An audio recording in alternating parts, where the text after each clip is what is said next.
les parrains et marraines viennent en aide pour tout ce qui est spirituel, pour aider les parents à faire grandir l'enfant dans la foi. Si Thérèse est devenue Thérèse, ou est devenue Sainte Thérèse, c'est aussi grâce à ses sœurs et notamment sa marraine qui n'a jamais cessé de croire en elle et de la confier à la grâce du Seigneur. Bonsoir à tous, bienvenue à tous ceux qui nous rejoignent actuellement et merci de votre participation à cette conférence sur Parrain Marraine. Nous accueillons Bénédicte de Saint-Germain et le Père Jean-Yves Ducournau qui vont se présenter. Et juste avant qu'ils se présentent, je vais rappeler ce qu'est le RASSO. Donc moi-même, je suis responsable chargée de mission au RASSO. Le RASSO, c'est l'association des aînés et anciens guides des scouts d'Europe qui a pour vocation de faire rayonner le scoutisme dans la cité, dans le monde professionnel, entre autres, mais aussi dans nos familles. Et ce sujet de parrain-marraine est un sujet qui touche souvent euh, les familles. Quand on a un enfant et qu'on le fait baptiser, on choisit en général un parrain ou une marraine ou les deux. Et c'est de ce sujet dont nous allons parler ce soir. Merci beaucoup, mon père. Merci, Bénédicte, de votre disponibilité et du contenu que vous allez nous partager. Mon père, je vous laisse vous présenter. Ah, c'est moi qui commence. Non, honneur aux Ah dames. si, mon père, c'est vous, c'est vous. Bon, alors, comme il a été dit, je suis le Père Jean-Yves Ducournau. Je suis de la congrégation de la mission lazariste de Saint-Vincent-de-Paul. J'ai 63 ans et cela fait depuis le week-end de l'Ascension 30 ans que j'ai été ordonné prêtre. J'ai été aumônier militaire pendant de nombreuses années. Maintenant, je suis toujours placé auprès de l'évêque aux armées en tant que chanoine de Saint-Louis des Invalides et aussi chargé du suivi avec tous les anciens aumôniers militaires de France. Et sinon, avec ma congrégation, eh bien, je prêche des retraites, je donne des conférences d'histoire et je fais des récollections après, à la suite des livres que j'ai écrits. Voilà, pour faire bref, Merci, mon père. je vous en prie. Bénédicte. Alors, Bénédicte de Saint-Germain, je suis une ancienne guide d'Europe. Je suis mère de famille, enfin mariée et mère de famille de 3 garçons qui ont été tous scouts d'Europe aussi. Et je suis aussi journaliste, notamment chez Famille Chrétienne, Aletheia et Prier, depuis de longues années. Et j'ai aussi écrit des livres, notamment sur la cuisine dans la joie, des livres de prière et un livre sur les produits monastiques. Voilà. Donc j'ai beaucoup de centres d'intérêt. Merci beaucoup à tous les deux. Pour les participants qui sont avec nous, n'hésitez pas à poser vos questions dans le Q&A en bas, le chat. Nous les garderons pour la fin, mais vous pouvez les poser au fur et à mesure de la conférence pour ne pas les oublier. Je me chargerai de les poser à nos intervenants. La conférence va se dérouler de la façon suivante. J'ai préparé quelques questions pour le père et pour Bénédicte, des questions qui sont à la fois des questions d'ordre spirituel, presque théologique, et puis des questions d'ordre pratique pour exercer ce rôle de parrain-marraine. Alors, pour rentrer tout de suite dans le sujet, mon père, je commence par m'adresser à vous. Est-ce que on peut s'arrêter sur les mots parrain et marraine? D'où viennent ces mots, parrain et marraine, et que signifient-ils? Oui, bonne question. Je pense que c'est important de retourner à l'étymologie pour connaître et reconnaître le sens des mots pour éviter de s'égarer. Alors, pour faire bref, hein, je ne vais pas faire de l'archéologie linguistique, hein, juste pour dire que le mot parrain vient du mot patrinus, qui lui-même vient du mot pater, et que le mot marraine vient du mot matrina, qui lui-même vient du mot mater. Donc, pater, père, mater, mère. Et après, le pluriel de ces deux mots, patrinus et matrina, ont donné comme patresse. Donc, ce qui veut dire les compères et les commères, pas dans le sens négatif, hein, bien sûr. Et donc, en fait, c'est être parent avec. Donc, bien sûr, il y a les parents charnels qui sont évidemment présents dans la vie de l'enfant, mais aussi il y a cette parenté différente que l'Église a appelée depuis le IVe siècle une parenté spirituelle. Voilà. Merci, mon père. Donc, le parrain et la marraine sont un autre père, une autre mère. Absolument, c'est sans nier et sans effacer la paternité charnelle.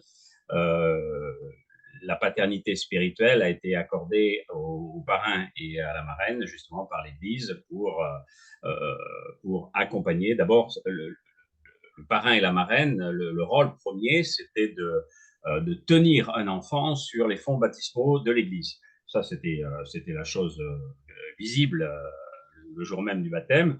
Ensuite, effectivement, il y avait cette deuxième tâche qui était veiller à l'éducation de la foi de l'enfant, évidemment, en Église. Et puis, la troisième mission que ce père et cette mère spirituels, ses parents spirituels, parrains et marraines, devaient affirmer à l'enfant que rien ne le sépare de l'amour du Christ, même pas le péché originel dont il est fait question aussi dans le baptême. Peut-être on en parlera un petit mot. Et justement, par rapport au baptême, dans votre livre, vous faites allusion au fait que les notions de parrain et marraine sont réutilisées dans la sphère profane. On parle parfois d'un parrain de promotion ou voilà, dans le monde professionnel aussi, c'est beaucoup repris. Et de même, le baptême est devenu une notion réutilisée dans le monde profane. Est-ce que vous pouvez nous rappeler rapidement ce que signifie le baptême pour les chrétiens? Oh là là, alors là, c'est une grande question, mais enfin, les chrétiens doivent savoir ce que signifie le baptême pour eux. Le baptême, c'est issu d'un mot nouveau, un néologisme qui était baptisma, qui n'existait pas dans la sphère grecque et qui a été constitué au début de l'Église, justement pour signifier qu'il y avait quelque chose de nouveau. Et c'est en fait, c'est le renouveau spirituel, la vie spirituelle qui est donnée à travers le baptême à celui qui le reçoit. Et cette plongée dans la mort et la résurrection du Christ fait que cette communion maintenant intense de vie avec le Christ libère du péché originel et donc protège la personne. C'est pour ça qu'il y a d'ailleurs il y a une prière spéciale, une bénédiction spéciale justement pour protéger la personne du mal. Par le baptême, de fait. Voilà. Donc, en fait, c'est le chrétien doit se souvenir que par le baptême, il est fait enfant de Dieu, c'est-à-dire qu'il passe du statut de créature de Dieu, puisque Dieu a voulu toutes les créatures pour lui, mais en fait, par le baptême, le baptisé et toute sa famille et l'Église reconnaît que la personne qui plonge dans les eaux du baptême devient enfant de Dieu, que Dieu adopte cet enfant et que cet enfant ou cette personne ou cet adulte maintenant sait qu'elle est créée à l'image et à la ressemblance de Dieu et que Dieu attend d'elle que finalement elle ne le lâche jamais. Voilà, Merci, pour faire simple, mais il pourrait y avoir autre chose. Mais... Oui, il y aurait beaucoup à dire.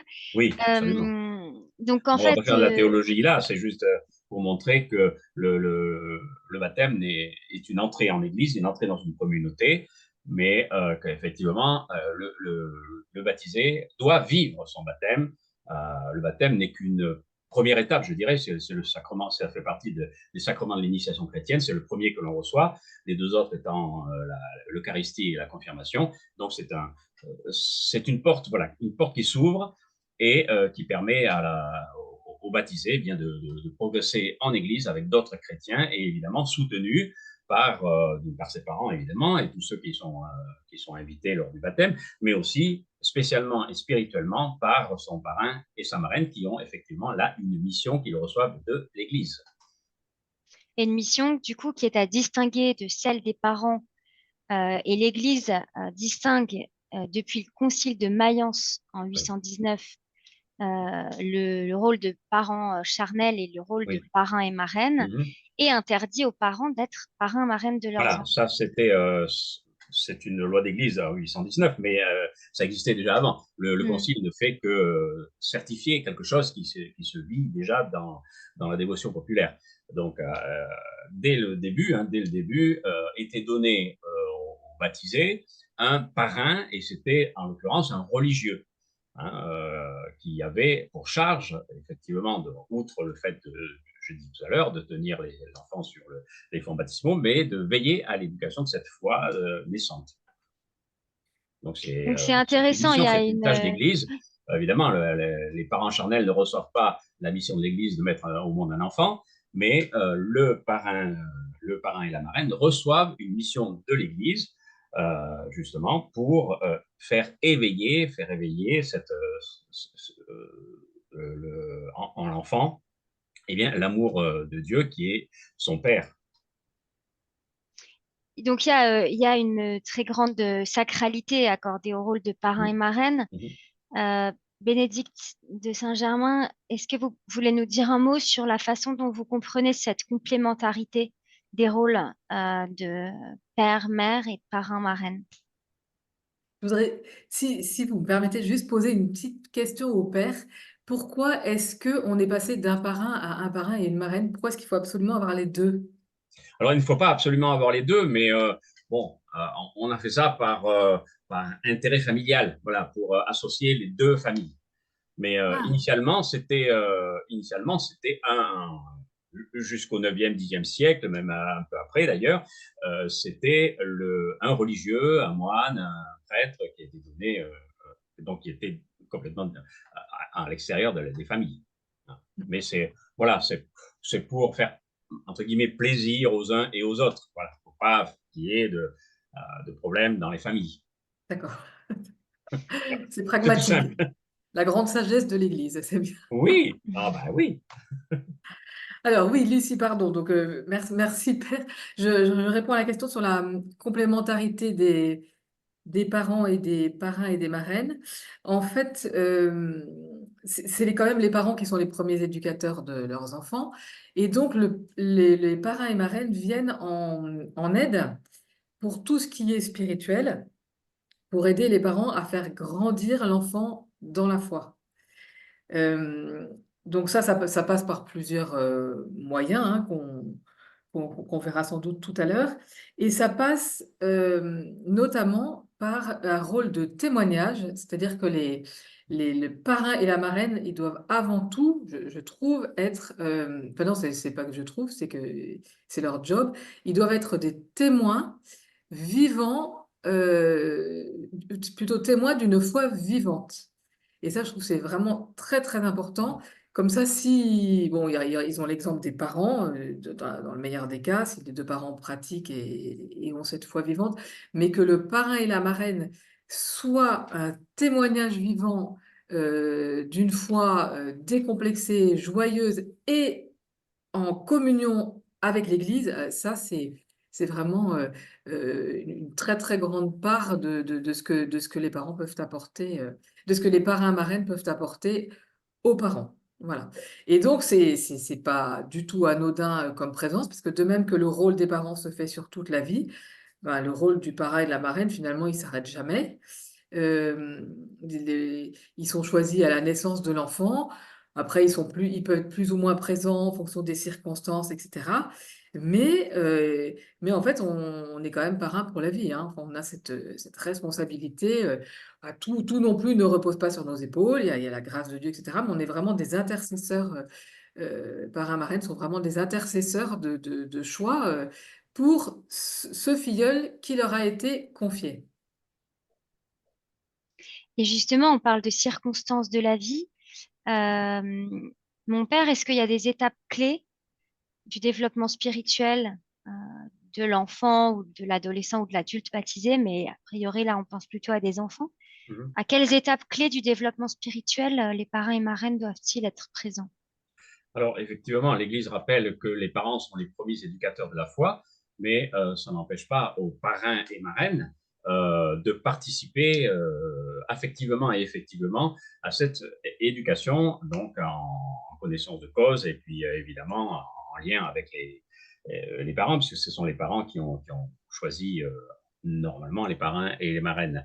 Et ceux-ci, effectivement, ils ont une responsabilité. Ce n'est pas uniquement une signature en bas d'un registre, hein, d'un acte de baptême, c'est une responsabilité, comme l'a souligné Bénédicte, ils doivent eux-mêmes avoir évidemment une, une vie spirituelle.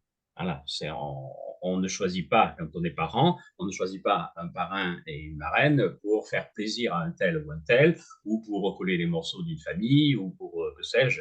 Voilà. Il y a un engagement à vie, comme Bénédicte a souligné, hein, du moins de la vie des parrains et marraines, puisque par définition, ils sont plus âgés. Euh, donc, ils partiront vers le ciel avant l'enfant. Mais et donc toute leur vie durant, ils ont cette responsabilité spirituelle d'accompagner. Donc le mot accompagner est très fort puisque ça donne le mot compagnon. Et compagnon, c'est celui qui partage. Hein, le premier d'entre nos compagnons, c'est le Christ qui partage le pain, évidemment, qui partage son corps. Mais le parrain et la marraine partagent aussi ce souci de la foi avec, et donc avec leur filleul ou filleule, et à ce niveau-là, ils sont effectivement les compagnons de la foi. Donc, ils doivent s'intéresser à tout ce qui fait le cheminement spirituel de leur filleul. Donc, il y a le cheminement classique, hein, pour une famille, évidemment, je dirais, catholique lambda, c'est-à-dire il y a l'éveil à la foi, le catéchisme, la première communion et la confirmation avec la profession de foi éventuellement. Bon, il y a tout cela, tout ce cheminement, et les parrains marraines devraient accompagner l'enfant jusqu'à tout cela. Et puis même, comme on voit par exemple aussi quand il y a un lien fort entre parrain et l'enfant, eh bien jusqu'au mariage et même après, même dans les moments aussi de la vie humaine, c'est-à-dire la remise des diplômes, enfin tout ça, ça fait partie de la vie. La foi n'est pas quelque chose de déconnecté hein, de la vie, c'est la colonne vertébrale de la vie humaine, donc elle donne du sens à tout ce que l'on vit humainement. Donc à partir de là, le parrain et la marraine sont là aussi comme les parents, voilà, puisqu'ils font partie de la famille du filleul. Hein. On donne le parrain et la marraine pour le filleul, pas pour faire plaisir au parrain et à la marraine. Donc ceux-ci s'engagent pour la vie du filleul, pour le bien-être de ce filleul, pour que ce filleul puisse grandir dans la paix, dans la joie, dans l'espérance et dans la foi. Alors justement, vous dites Lucie, oui. oui. Est-ce que je peux faire une petite remarque? Parce que en tant que mère de famille, en fait, je voudrais. Là, on est en train de. Enfin, enfin, les parents, on a toujours envie de très bien faire, et de même quand on est parrain ou marraine. Et là, avant de participer à ce webinaire, j'ai posé la question à des personnes qui m'entourent en disant quel parrain es-tu, quelle marraine es-tu? Il y en a beaucoup qui m'ont dit oh là là, moi je culpabilise parce que je suis pas un assez bon parrain, je suis pas assez présent, etc. Et en fait, j'ai vraiment envie de dire que quand on est choisi comme parrain ou comme marraine, c'est pas non plus la peine de se mettre la barre très haut. On est le parrain et la marraine qu'on est avec nos fragilités, nos limites, notre situation familiale, etc. En même temps, on reçoit la grâce du Seigneur, c'est vrai, qui nous aide dans cette mission, mais il n'y a pas de parrain parfait, il n'y a pas de marraine Non. parfaite. Je trouve que c'est important de le redire parce que souvent on se met la barre très haut puis on se dit Oui. ah, en fait j'y arrive pas quoi, je suis pas un bon parrain et tout ça. Bah si en fait si on t'a choisi, les parents t'ont fait confiance, bah c'est que tu peux le faire et avec tes limites et puis ils attendent pas non plus. Voilà. Euh, voilà, je voulais faire cette petite remarque pour que on se dise pas oh là là je suis mal partie, j'ai trop de trucs à faire, je vais jamais y arriver. Merci Bénédicte, on y reviendra. On y reviendra sur cette question de la pression qu'on peut se mettre et je pense notamment quand on est en binôme avec un parrain ou une marraine Ah qui nous oui. semble au top, super présent au niveau cadeau, au niveau voilà. Mais on y reviendra. Simplement sur les questions justement du choix, le père vient de nous dire attention, ne choisis pas le parrain et la marraine pour faire plaisir aux copains ou pour rabibocher la famille. Est-ce que Bénédicte, vous pouvez nous dire un mot justement sur peut-être les critères de choix qu'implique cette exigence du rôle de parrain-marraine pour des parents? Voilà, alors déjà, l'Église nous donne quelques conditions quand même. Il faut que le parrain ou la marraine ait 16 ans, qu'il soit baptisé, qu'il soit croyant et qu'il soit confirmé. Voilà, il y a ces quatre conditions. Le Père nous dira s'il peut y avoir des exceptions, en fait, ça, je ne sais pas très bien. Et alors, en fait, voilà, on est papa et maman et qu'on cherche un parrain, il faut évidemment il faut avant tout que ce parrain ou marraine soit croyant, donc que ça soit une foi ancrée, quoi, qu'il n'envoie pas tout ça balader rapidement, qu'il soit pas un contre-exemple non plus pour son filleul, donc qu'il puisse témoigner de sa foi, voilà, auprès de l'enfant. Après, il y a des questions pratiques, c'est-à-dire que si vous voyez, si on choisit un parrain qui est parmi une personne très âgée, bon ben peut-être que cette personne enfin sûrement cette personne va mourir assez vite et, du coup l'enfant bah, se retrouvera avec un parrain ou une marraine au ciel, mais voilà, enfin le but de compagnonnage dont vous parliez, mon père sera quand même beaucoup moins atteint. Donc, donc, trouver quand même quelqu'un qui soit dans des critères d'âge convenables, qui puisse accompagner l'enfant assez longtemps. Et puis aussi des critères géographiques aussi. Je ne sais pas si c'est quelqu'un qui habite au bout du monde, est-ce qu'on aura l'occasion de le voir régulièrement ou pas? Et aussi, comment est-ce qu'on va pouvoir euh, mettre en place les conditions de bâtir une relation entre le filleul et le parrain. Est-ce que nous, parents, ça sera quand même pas trop compliqué de l'emmener voir son parrain ou sa marraine, et vice-versa pour le parrain ou la marraine de venir le voir?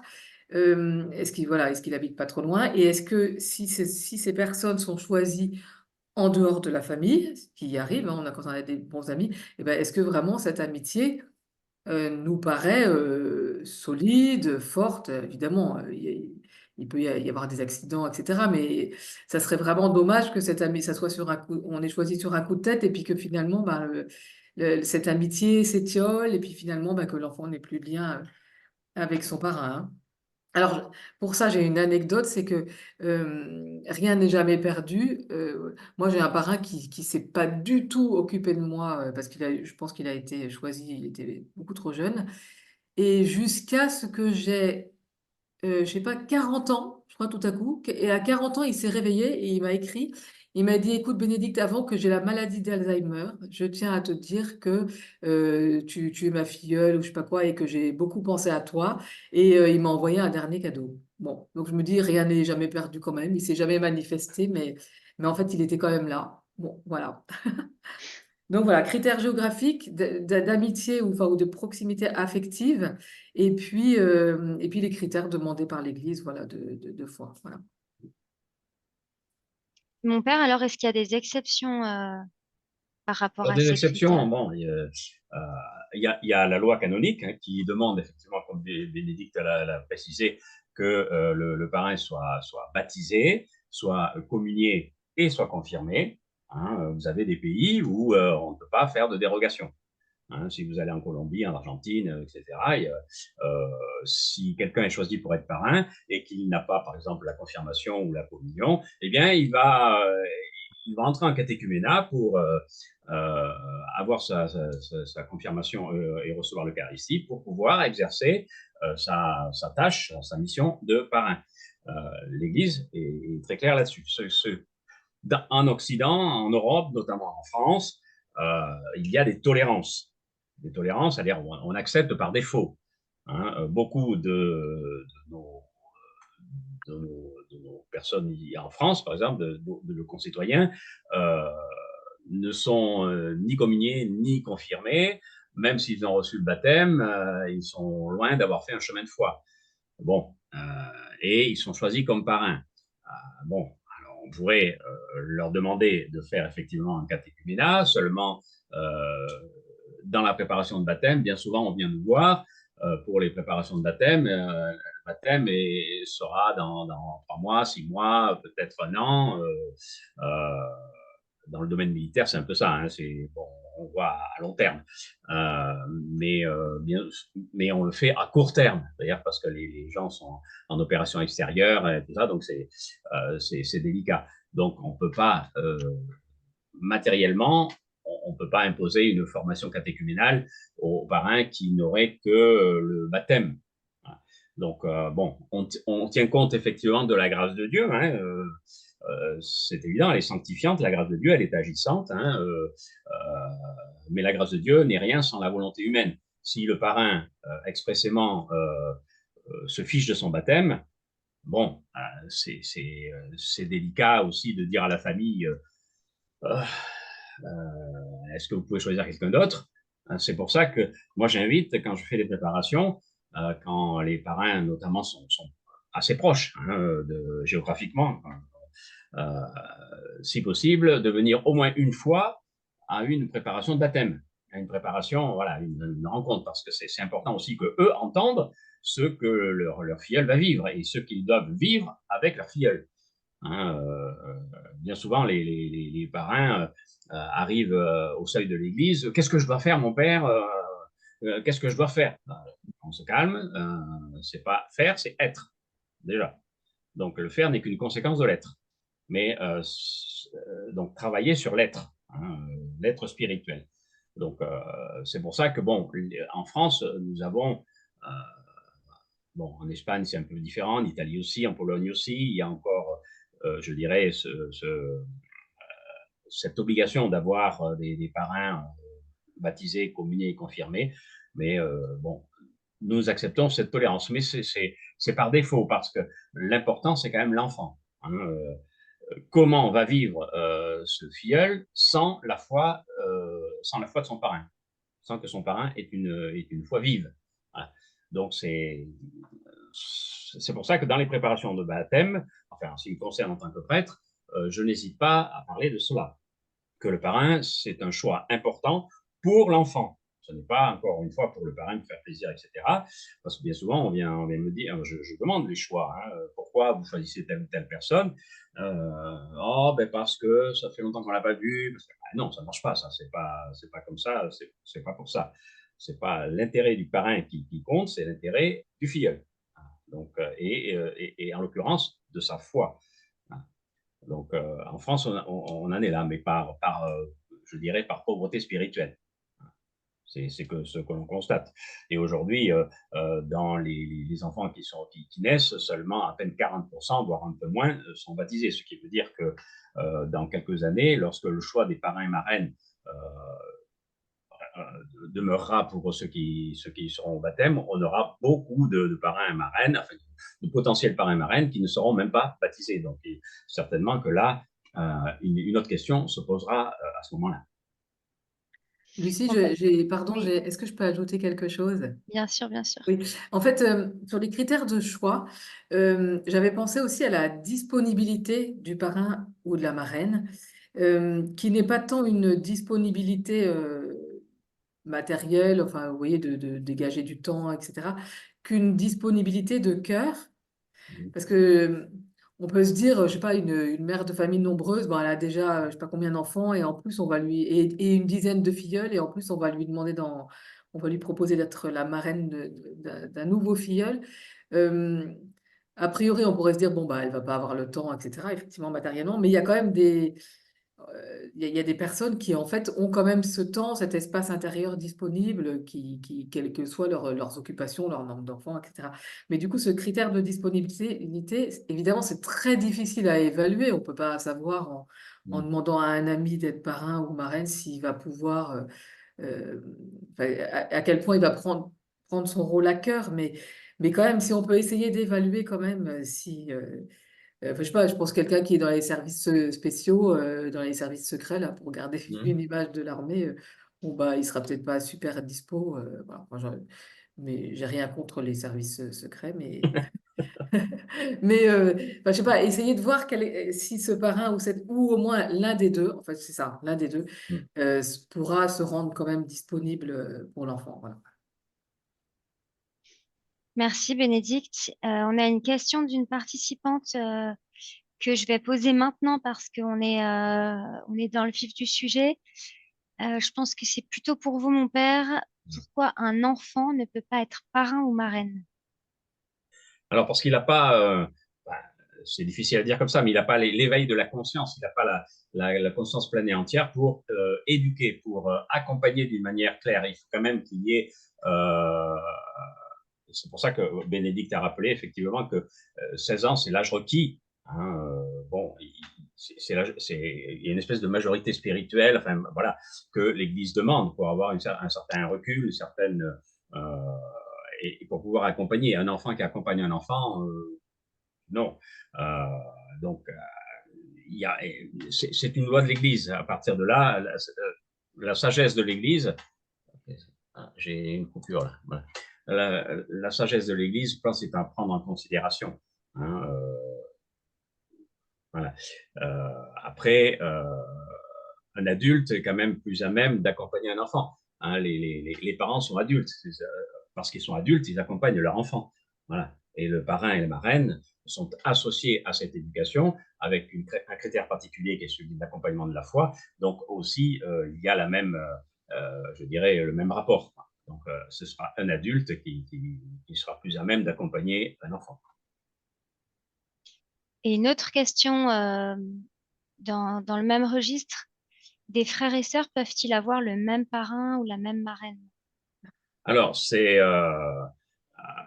peut arriver. Ça peut arriver si le parrain et la marraine bon, sont les seules personnes disponibles dans la famille. Des fois, il y a des familles qui n'ont pas de connaissances ou qui ne peuvent pas s'élargir avec des personnes qui sont en dehors de la famille. Donc, on prend dans la famille et on redouble la charge de ceux qui sont déjà choisis.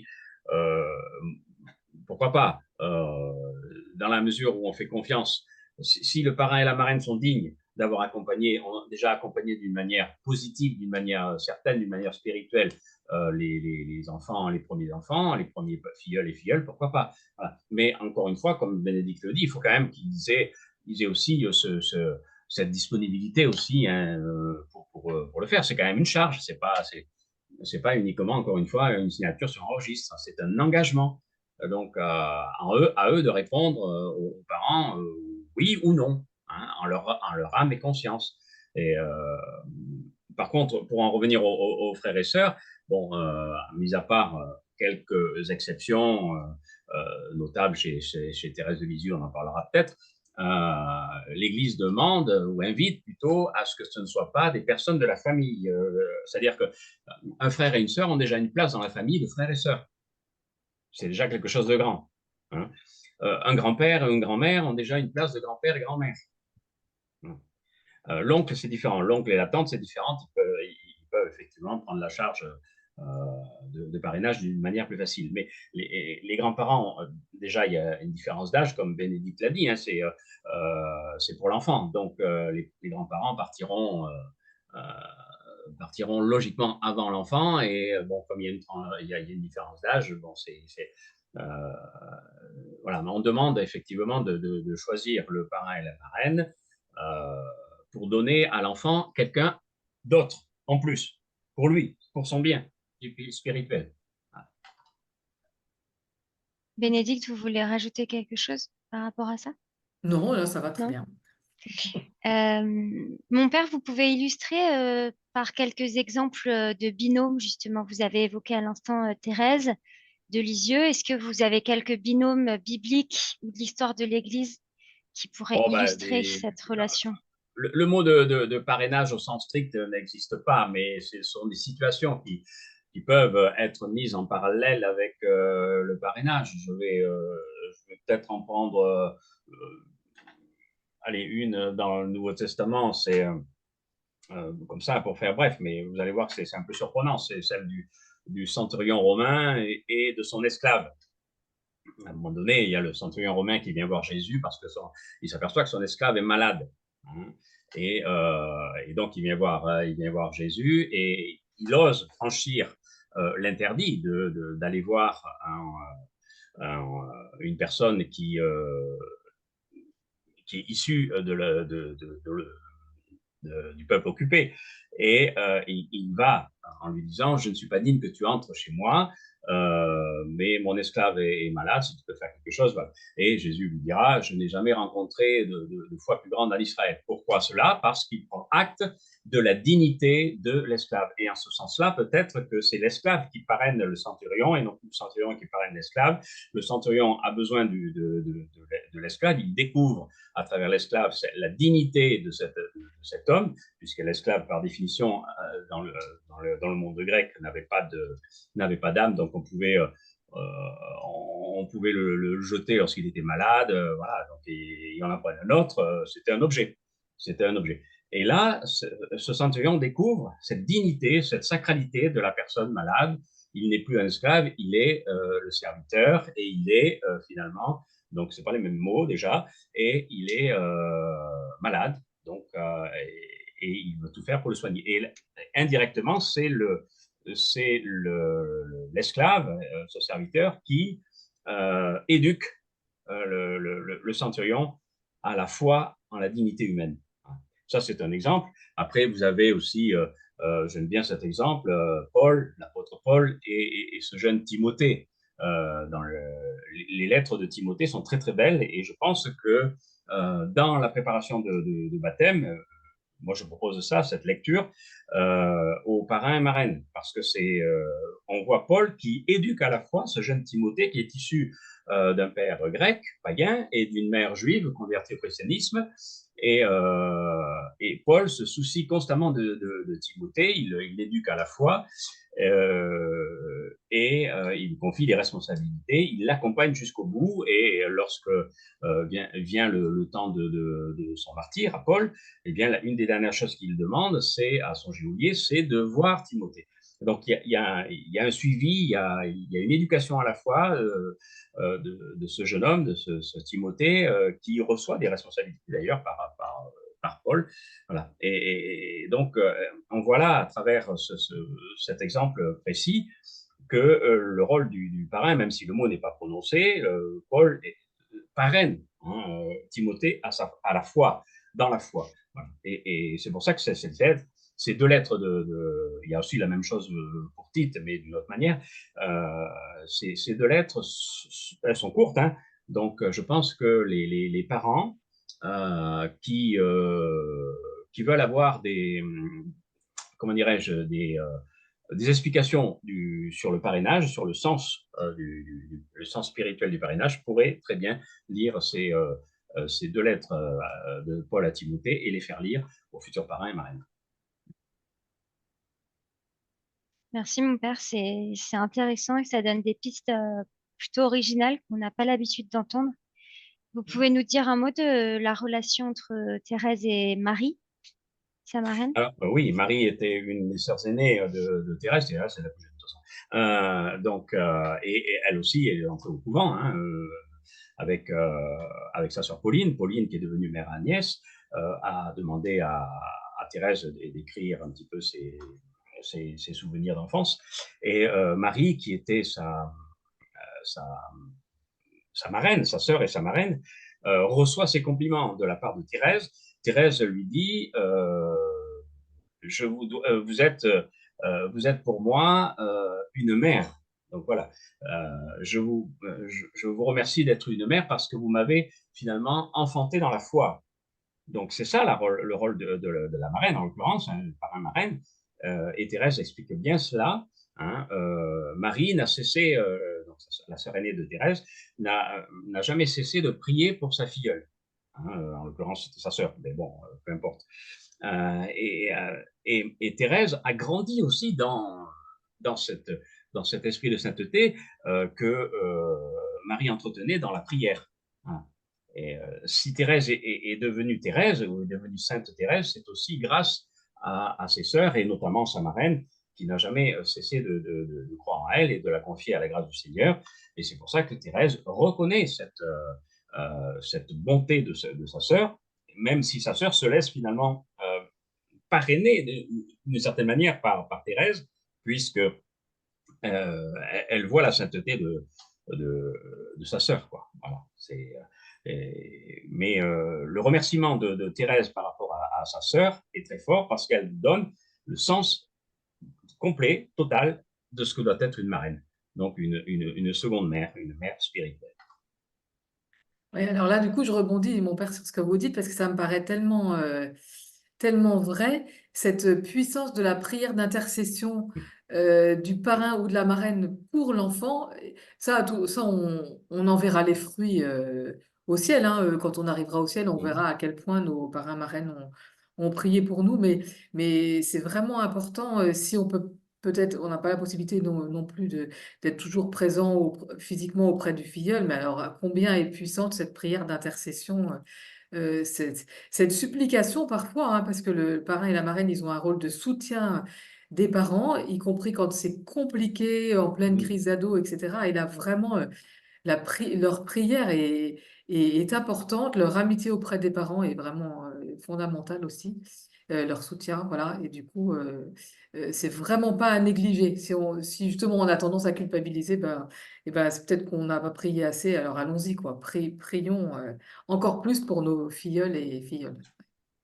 Et dans la prière, il y a une prière eucharistique que j'aime bien justement pour ça, c'est que à un moment, le prêtre mentionne et ramène à toi tous tes enfants dispersés. Mhm.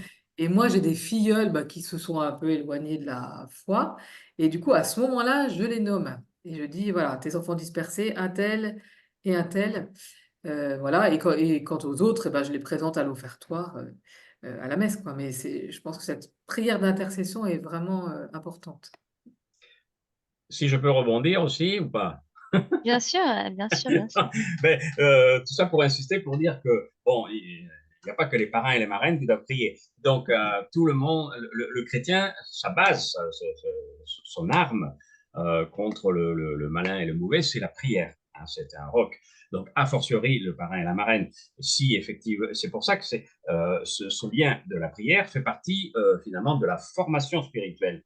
La formation spirituelle, c'est aussi faire découvrir la prière, non pas comme une obligation, mais comme un amour. Pourquoi? Parce que quand je prêche des retraites, souvent les sœurs me disent oh, mon père, c'est toujours pareil, on prie, mais j'en ai marre de prier. Je dis ma sœur, vous priez quoi? Vous priez qui? Vous priez est-ce que vous nommez la personne que vous allez prier?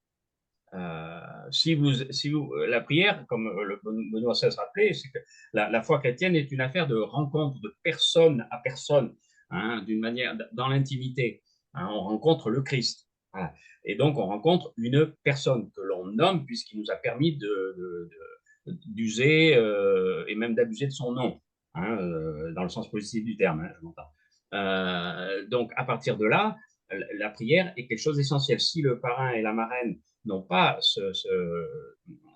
comment dirais-je, cet amour de la prière en eux, eh bien, c'est le filleul et la filleule qui en pâtissent. Donc, mais s'ils ne savent pas prier ou s'ils ne savent pas comment, ils peuvent aussi demander un relais de cette prière.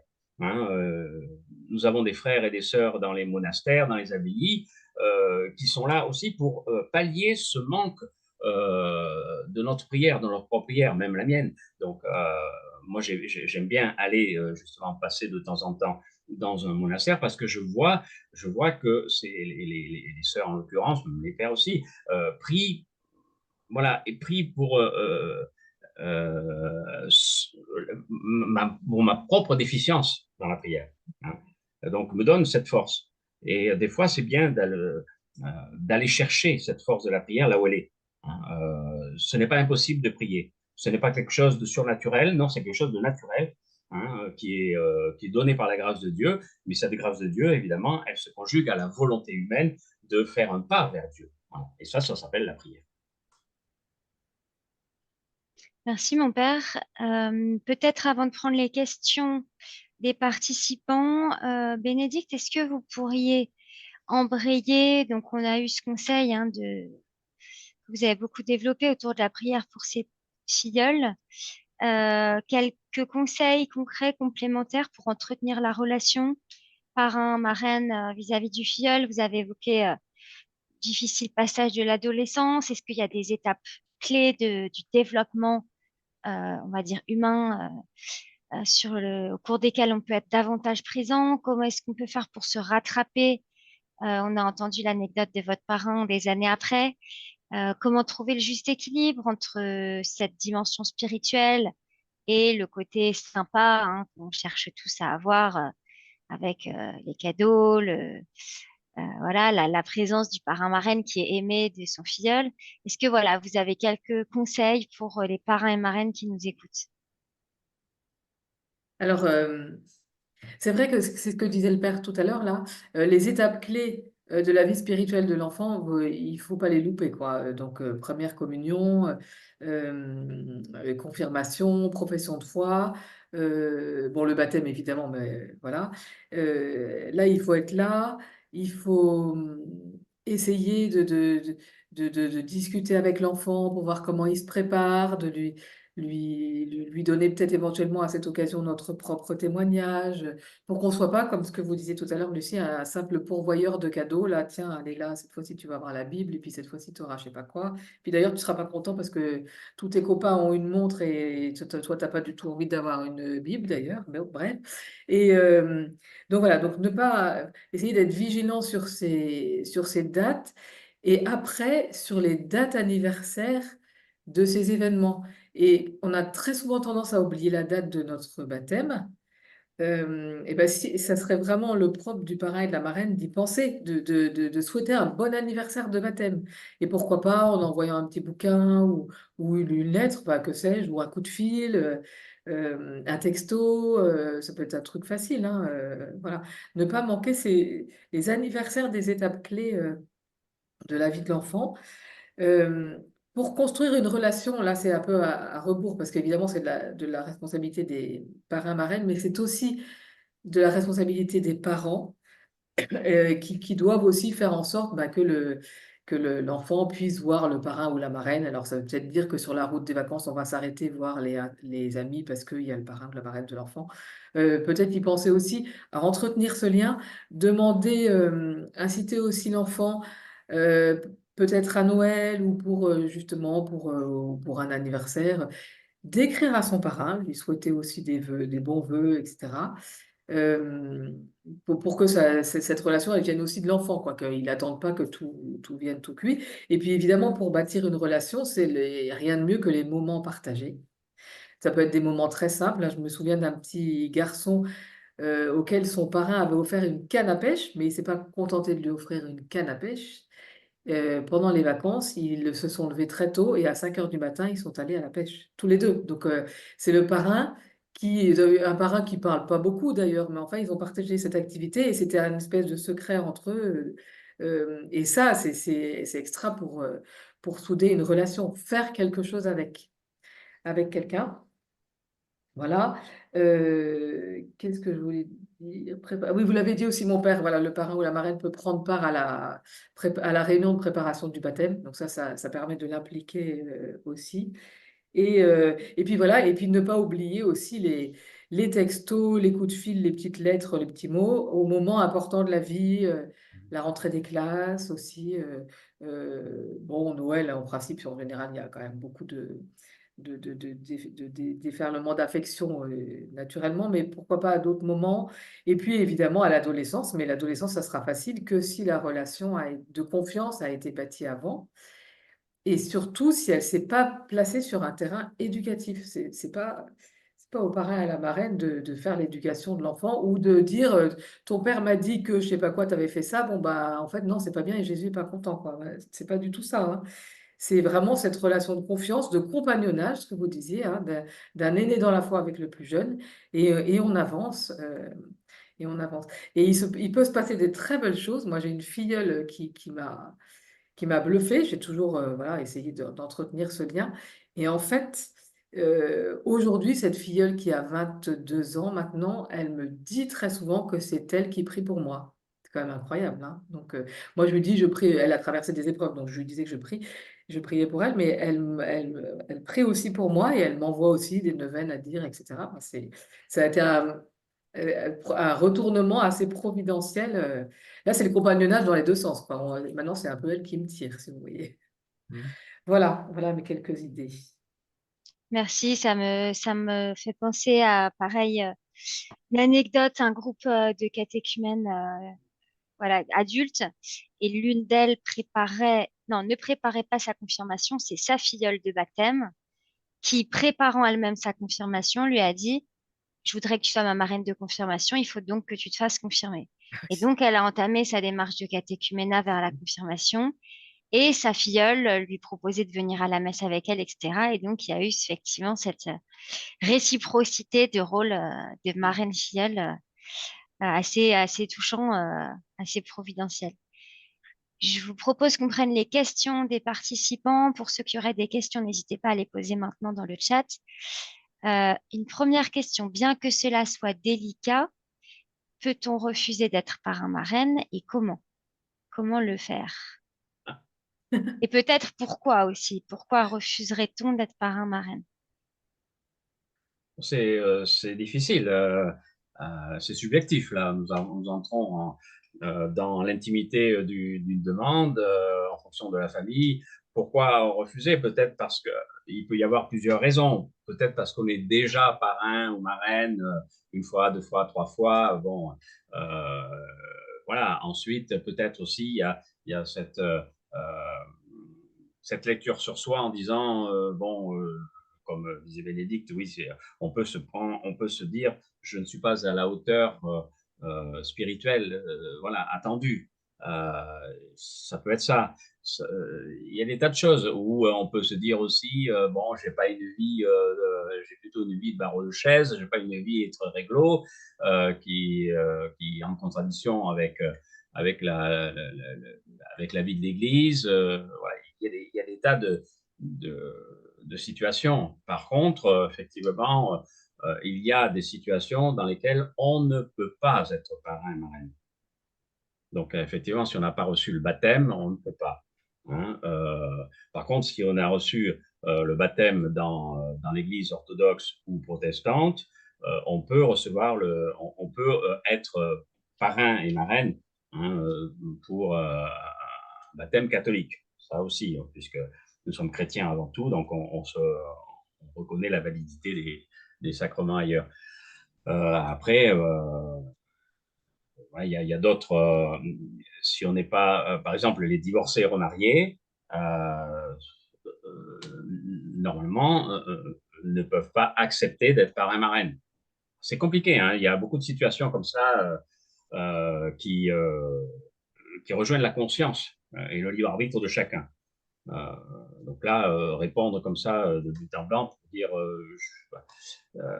Mais sachant une chose, c'est que l'Église porte les parrains et les marraines dans sa prière. Donc, si la personne ne se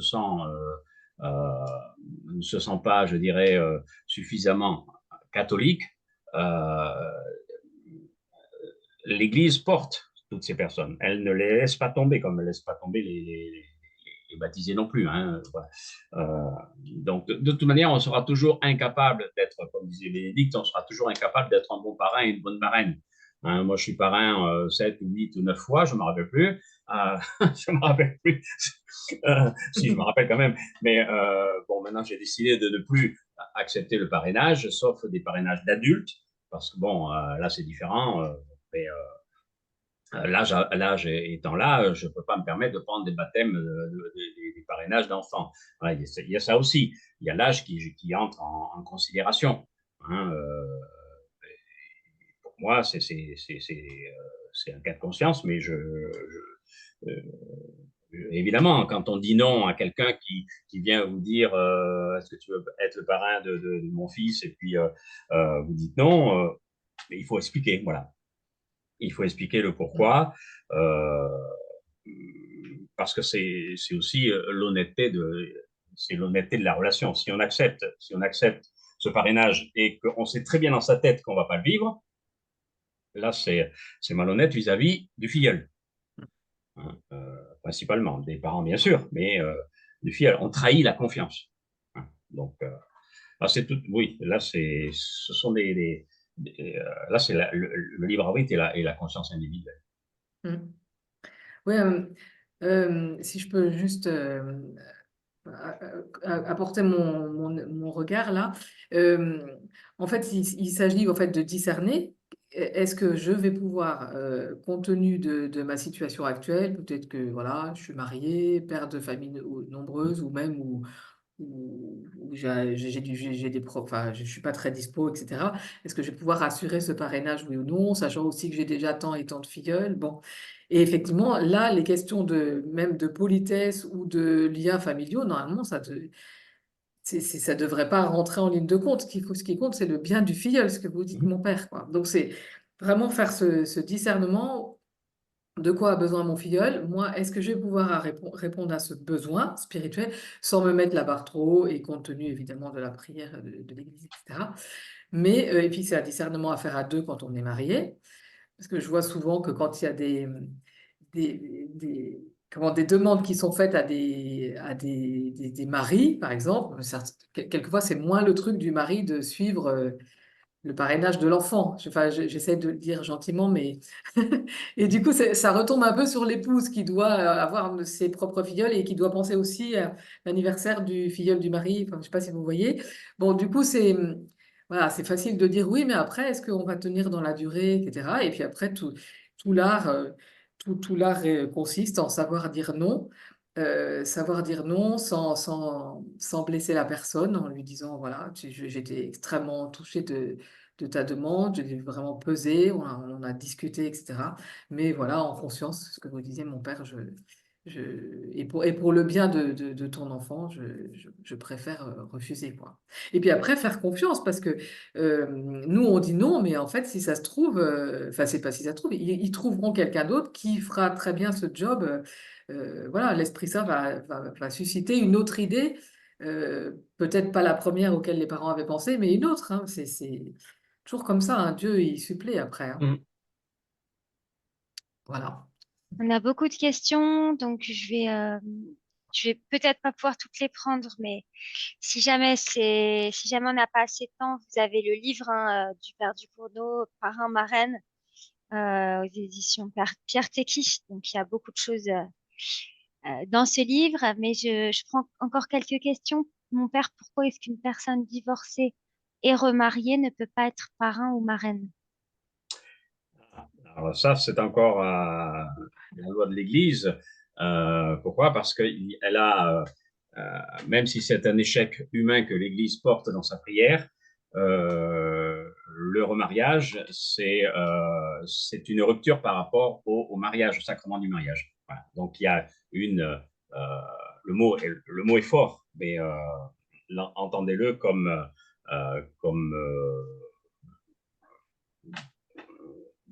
on l'entendait pas autrefois. C'est-à-dire, il y a une excommunication, c'est-à-dire en dehors de la communion. Voilà. Donc, dans la mesure où il y a une sortie de la communion, hein, donc on ne peut pas être en communion pleine et entière. Voilà. C'est pas facile pour nous prêtres, ce n'est pas facile hein, ce genre de choses parce que ça touche au cœur de la vie de la personne. Et qui sommes-nous pour juger? Donc, moi, le premier, je suis blessé parce que je suis pécheur, et je ne suis pas digne non plus. Voilà, je ne suis pas en communion parfaite avec l'Église. Personne n'est en communion parfaite avec l'Église parce qu'on est tous pécheurs. Mais c'est vrai que là, il y a une rupture d'un sacrement. Donc, à partir de là, il y a une ex-communication. C'est ce que je peux en dire. Merci, mon père.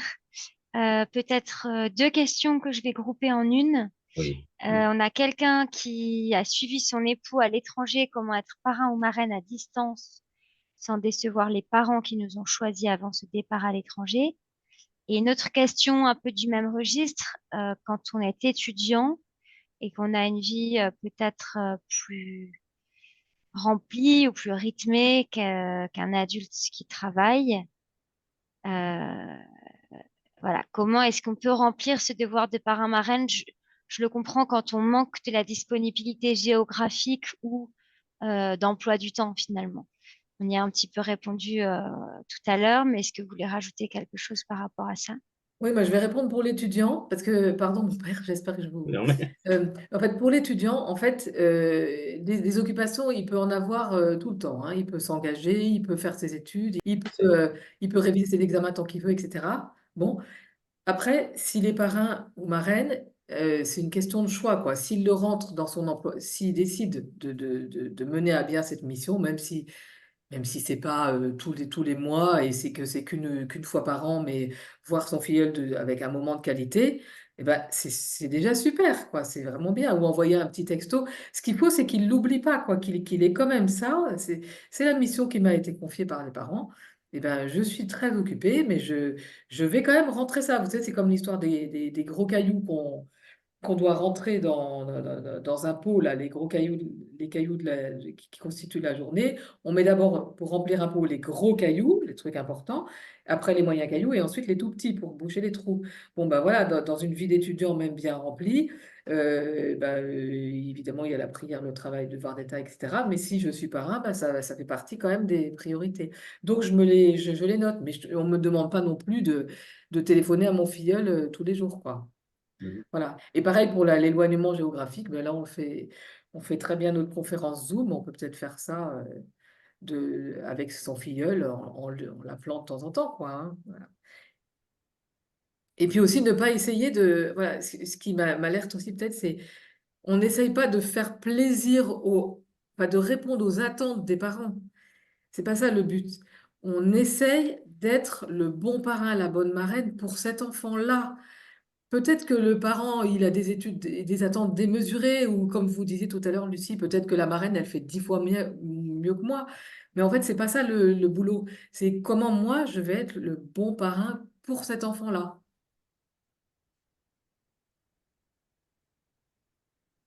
Merci, Bénédicte. Bon, je peux rajouter seulement pour appuyer ce qu'a dit Bénédicte, c'est qu'aujourd'hui, avec les moyens de communication, bon, même si on est au fin fond du Zimbabwe, on peut arriver quand même aujourd'hui à parler, voilà, et à communiquer. Donc, servons-nous des réseaux sociaux d'une manière positive. Benoît XVI rappelait que les réseaux sociaux sont là. Ben, il faut d'une part les évangéliser, c'est clair, mais aussi s'en servir. C'est un moyen pour la mission. Ça peut être un bon moyen pour la mission, et c'est ce qu'on fait ce soir. Donc voilà, on rejoint, je ne sais pas combien il y a de personnes qui sont en train d'écouter, mais vous voyez, c'est un moyen. Hein, sans se déplacer, on peut communiquer, on peut partager, on peut répondre à des questions. Euh, il faut en profiter. Voilà, je pense que c'est profiter de cela parce que la technique nous le donne, la technique est au service de l'humanité et pas l'inverse.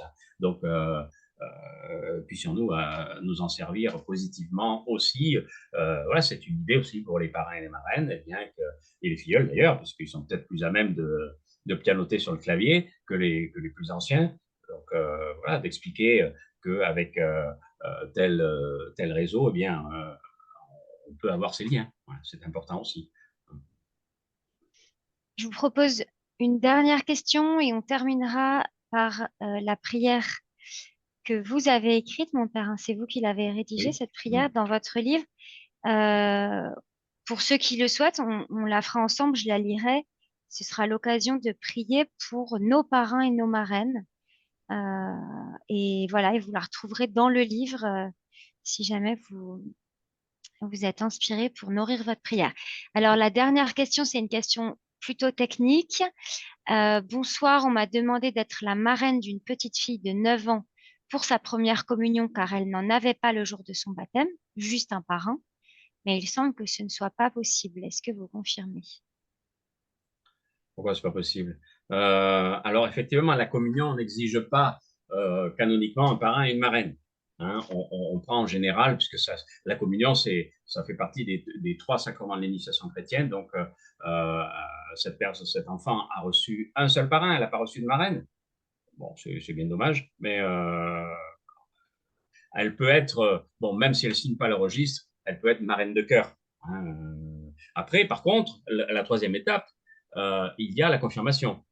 Donc là, si le parrain du baptême fait défaut, euh, elle peut être choisie par l'enfant, l'adolescent en l'occurrence, comme sa marraine de confirmation. Et même si le parrain est là, elle peut aussi être associée euh, comme marraine de confirmation. Donc, elle peut, à la communion, être marraine de cœur, et puis après, à la confirmation, puisqu'elle va, je suppose que l'enfant va continuer, eh bien là, être effectivement, d'une manière canonique, reconnue par l'Église, marraine de la confirmation. Voilà. Donc là, rien n'est perdu. Voilà, tout est grâce. Merci, mon père. Merci, Bénédicte. C'était très riche. Pour ceux qui le souhaitent, de là où vous êtes, je vous propose de vous unir à la prière que nous allons faire ensemble en priant pour nos parrains et nos marraines et puis pour nos filleuls. Au nom du Père et du Fils et du Saint-Esprit. Amen. Amen. Père très saint, nous voici devant toi pour te louer et te remercier pour le don de ta création. Dans ce don, tu as créé la famille, tu en as fait le réceptacle de ton amour intergénérationnel. Tu nous as aussi laissé par la bonté de ta grâce les sacrements de l'initiation chrétienne, le baptême, la confirmation et l'Eucharistie, et pour accompagner ceux que tu appelles à les recevoir, tu as souhaité que s'agrandisse le cercle familial en donnant la grâce du parrainage spirituel, afin d'aider les parents à faire grandir leur enfant dans la foi, dans l'espérance et dans la charité, par le témoignage de vie chrétienne de cette mission. Merci Seigneur de veiller sur ceux qui reçoivent cette charge. Donne-leur le courage et la persévérance. Nous te prions pour qu'ils aident les familles à devenir des lieux de sainteté, notamment celles qui sont dans les difficultés, le handicap ou la maladie, afin que tous puissent se sentir comblés par ta miséricorde et ton amour. Nous te prions pour les enfants confiés à leurs parrains et à leurs marraines, qu'ils puissent répondre à la vocation d'enfants de Dieu qui est la leur, la découvrant grâce à la foi déployée au sein de cette parenté spirituelle.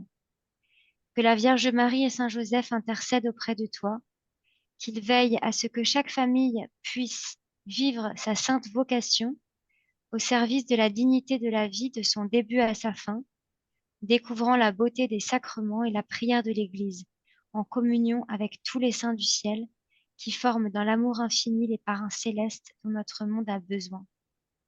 Seigneur, bénis les familles, les parrains et marraines, les filleuls et filleules. Amen. Amen. Au nom du Père et du Fils et du Saint-Esprit. Amen. Amen. Voilà, c'est la fin de notre moment ensemble. Merci infiniment, Père Ducournau. Merci Merci à vous. Bénédicte. Merci Et Père, puis merci. voilà, Merci encore une Bénédicte. fois, je recommande le livre du Père, parrain et marraine. Merci. Et puis les articles de Bénédicte sur la famille qu'on peut trouver effectivement sur Aletheia, peut-être en ligne aussi sur Famille Chrétienne. N'hésitez pas à aller voir. Merci à tous les deux. Bonne Que Dieu soirée. vous garde et vous bénisse. Merci à tous. Merci, mon Père.